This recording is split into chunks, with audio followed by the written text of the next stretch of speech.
the Council declared Earth must disarm every orbital platform within 48 hours or face sanctions. You are asking an entire species to make itself defenseless. That's not peace, that's surrender. The Concordance Accords are unambiguous, Commander Sterling. Earth pledged compliance. It will obey or suffer the consequences. Kenneth Sterling walked out of the chamber, the weight of 71 years on his shoulders, but his gray eyes remained on. Nobody read his flag. It's flagged top secret. Commander Sterling, and it was never opened to the silent grave decommissioned warships. Light years distant, ghost fleet waited. Then a light flickered, while the ancient dreadnought Olympus, a single running light leaped. Then another, bound to stern, giant star. 7 new contacts formed in the deep space portals. They hadn't been there a moment before. Ancient engines, mothballed before the treaty was signed, rumbled to life after decades of forgetful silence. No one had read the old man's file. Then his mothballed fleet began answering Earth's orbital platforms fired back in clusters. They carried enormous Stripped of our shield, we're just a target. This battered ship slipped from the station's dock into the water. Cassidy, Sterling, authorization Swordbreaker. Activating Victus and all appended units. Voice print match. Invictus online. Fleet status. 7 dreadnoughts responding. Sterling, PRC is clear. Good. Going to remind the Council that they forgot to marry. Across the graveyard, engines ignited that hadn't burned in 40 years. One by one, the dead ships stirred. Their running lights blinking into the void like stars weeping. All ships synchronized. Invictus leads the line. They're ready for movement. Those ships red like ice. The Invictus line, a mountain of metal and metal, waiting for its own man. The Council's deep space monitors screamed with 7 new contacts. Massive warships that should not exist. Impossible. Those hulls were scrapped 40 years ago. Who reactivated them? A stale, frozen air, 40-year cryo touching his lungs like a ghost.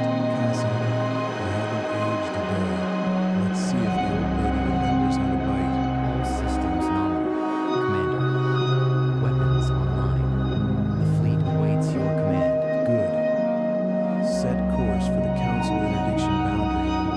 All dreadnoughts, form line Epsilon. We do this by the book. The 7 dreadnoughts slid into formation like ancient leviathans, their hulls scarred, but engines burning bright. Mobilize Interdiction Force Gamma. I want those relics turned to scrap before they clear the belt. Sleek Council warships detached from station docks, their weapons glowing hot against the starfield ahead of the old dreadnoughts. The Council interceptors burned hard to meet them, a collision of 2 eras. One dismissed, one defiant. The dreadnoughts met the Council force inside a spinning asteroid field, ancient coil guns roaring for the first time in decades. This is Commander Kenneth Sterling of Invictus. You are firing on ships that answer only to their commander. Stand down. 2 Council frigates wavered, their captains hearing a name they thought buried. In the pause, a dreadnought's broadside vaporized a 3rd. That relic is a criminal under the treaty. I want him erased from my board. Now. Voss's demands are escalating. He wants me to shut down Earth's early warning grid. If I comply, I am no guide in a trade.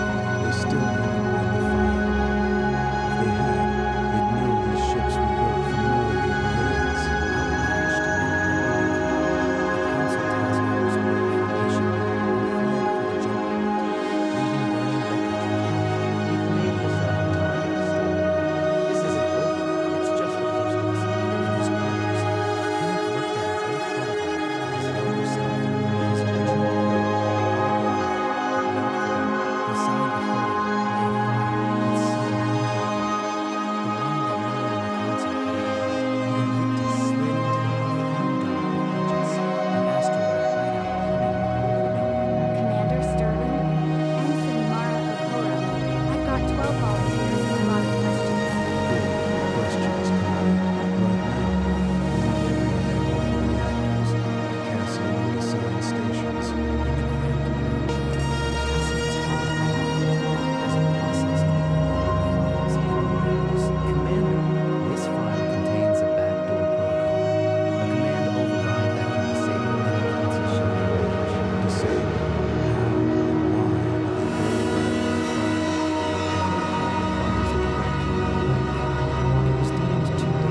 fills the silence between the crew. Cassian, open a tight beam to Admiral Chen. Use the Mars protocol encryption. She'll remember. Channel open, Commander. But be careful, this line can still burn both ends. Admiral, I've got decrypted logs of your backroom deal with Voss. You will help me disable his fleet, or I broadcast everything. You are insane. Voss will have my head before I can blink. Then use your head to save your soul. One decision. He's right. I sold slices of honor to keep my post. Now the bill has come due. Her hand slammed the console, releasing a diagnostic ghost that would scramble the council's sensors for 20 minutes.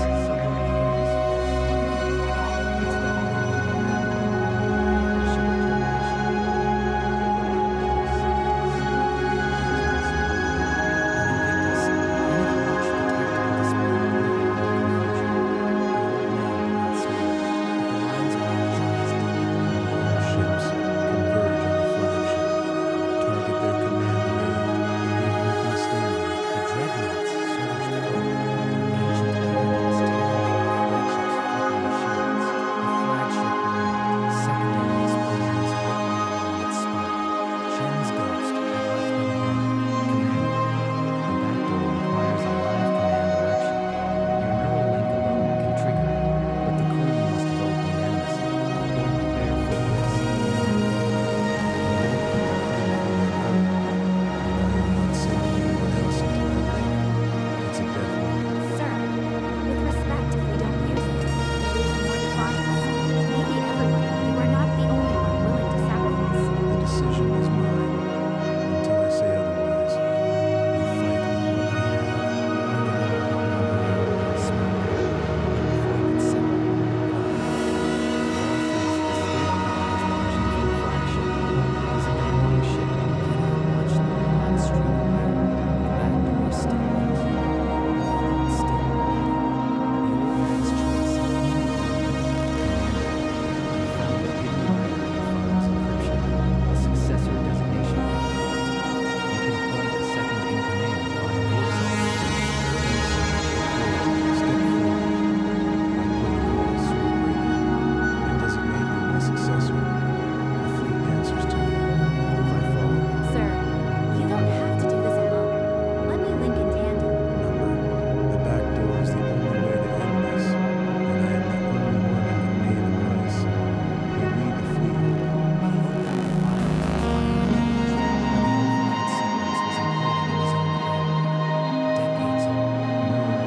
washing over the council fleet and collapsing every shield into darkness. One by one, the sleek warships flickered and died, their weapons cold, their engines mute.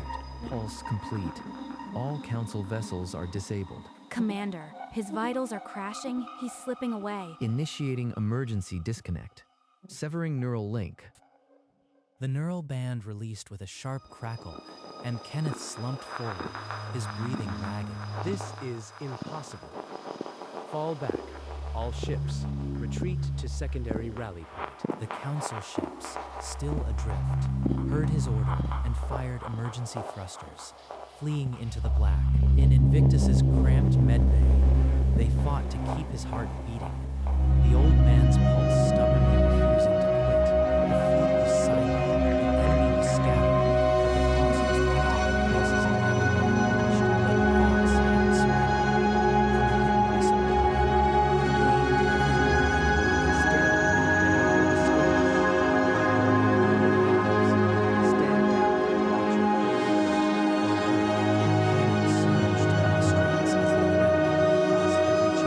We don't negotiate with terrorists.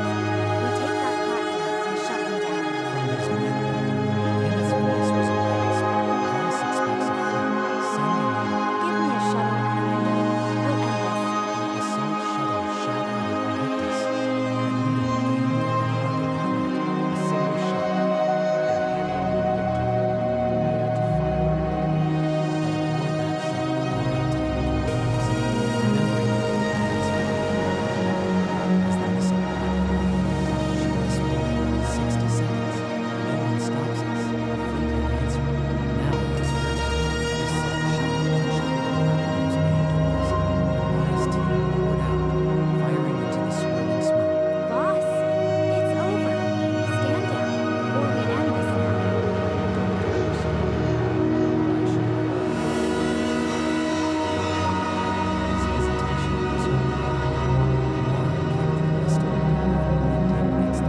lips touching a name. Thomas Vreeland, his first helmsman. You'd have been proud, Tommy. The old lady still bites. He opened a holo recording from the file. Recorded 40 years ago by the mentor who first gave him command. The recording played. You are the true heir, Kenneth. Never let them forget the cost of a quiet sentinel. The old man closed his eyes, a single tear tracing the scar on his cheek. When he opened them again, he made his way to the bridge. Mara stood at the command rail, wearing his faded captain's jacket. It fit her like it had always been hers. I am just a passenger now. The fleet is yours. Keep them safe. Outside, the four surviving dreadnoughts held in formation, engines glowing softly. The old man had found his place, arms across the bridge. The Dragar war fleet tore into the system without warning. Black holes swallowed the stars, multiple Dragar signatures inbound. Their targeting was already locking onto the fleet. Mara watched the tactical screen fill with hostile icons. Her heart sank. They were outnumbered 3-1. Mara, this is Jane. Earth is scrambling what's left, but only Sterling has ever beaten the Dragon. We need him. He's still recovering. I can't order him back into fire. You don't need to order me. Help me out. One more time. One last ride. His faded jacket. His presence filled the space. Welcome back, Commander. Invictus's engines flared. She protected the storm. Settled into the chair. Speak. Sound general orders. The old man was back. The Dragar fleet hammered the dreadnoughts with black energy arrows, shredding armor and silencing two war-reaching ships.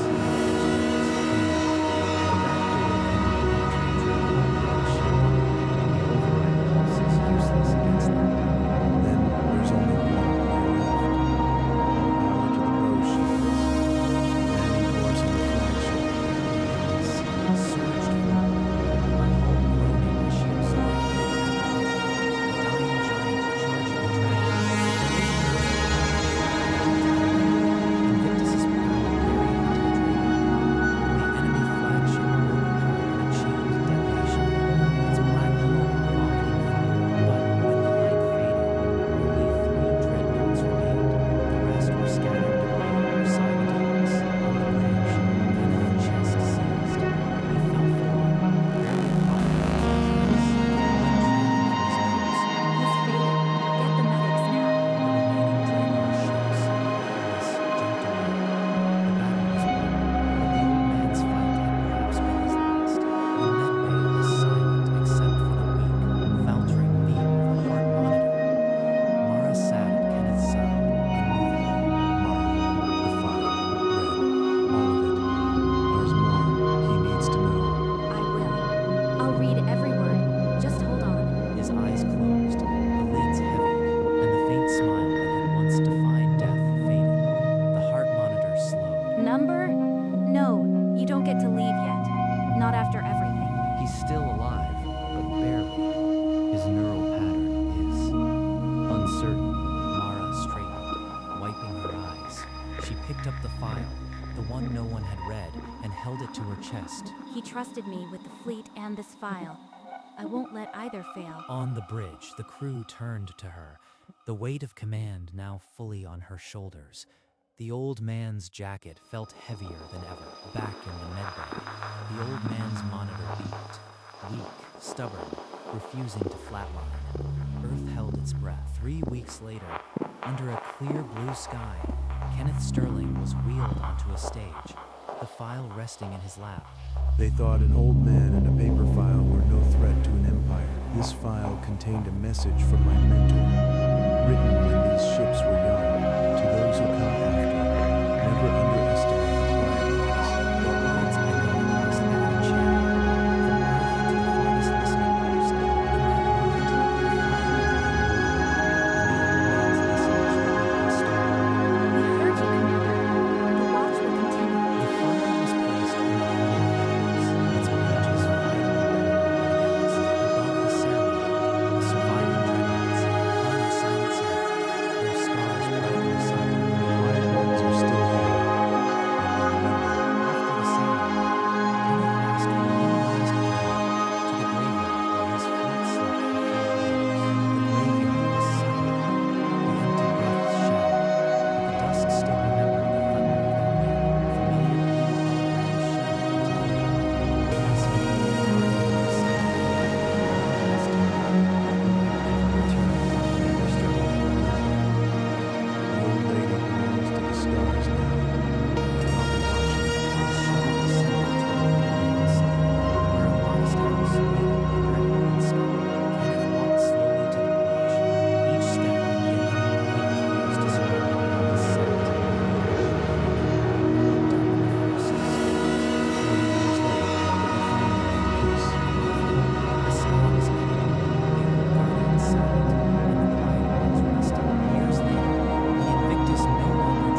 by the same circuits that had seen the fall of empires. The Guardian AI's presence was a whisper in the void, a promise to the stars, and on the lead dreadnought, a brief hologram of Cassian's face shimmered before fading into the dark. The quiet watchmen had never been about strength alone. They were about remembrance, and they would remember for eternity.